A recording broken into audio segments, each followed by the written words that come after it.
3 বছর বিদেশ থেকে 30 লক্ষ টাকা কামাইছি। ডাকবাংলা বাজারের পাশে গবরাপাড়া গ্রামে আমার বাড়ি।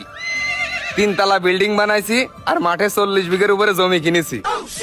এখন পোলাপান যে বিদেশ আসবে না, বিদেশ তো আশাই লাগবে, কারণ বিদেশে শুধু টাকা আর টাকা। ঠিক কিনা মোটু ভাইয়া? ঠিক, আসলে কথাটা ওর ছিল না, পাশের বাড়ি কিছু লোকের কথা ছিল। তারা মনে করে বিদেশ গেলে খালি টাকা টাকা। 3 বছর 30 লাখ টাকা অত সহজ না ইনকাম করা। সোজা কথা বুঝলে দিল। হ্যাঁ, বিদেশে রাস্তায় টাকা পড়ে থাকে না। 12 ঘন্টা ডিউটি করে পরিশ্রম করে টাকা ইনকাম করতে হয়। একটা একটা টাকা মানে এক সিরিজ রক্ত। এক সিরিজ রক্ত। বিদেশের টাকার যে কি জ্বালা রে ভাই, যারাই বিদেশের মাটিতে আছে শুধু তারাই জানে। দেশে যাব সেই ডিসিশন নিতে পারি না, খালি টাকার কারণে। বিমানের টিকিটটা পর্যন্ত কাটতে পারি না এই টাকার ভয়তে। আর কিছু কিছু লোক বলে বিদেশ গিয়ে ভুলে গেছিস, শোনা এসে দেখো একবার বিদেশ। কয় ভাগে গাড়ি সানফুস যাই বুঝবানে।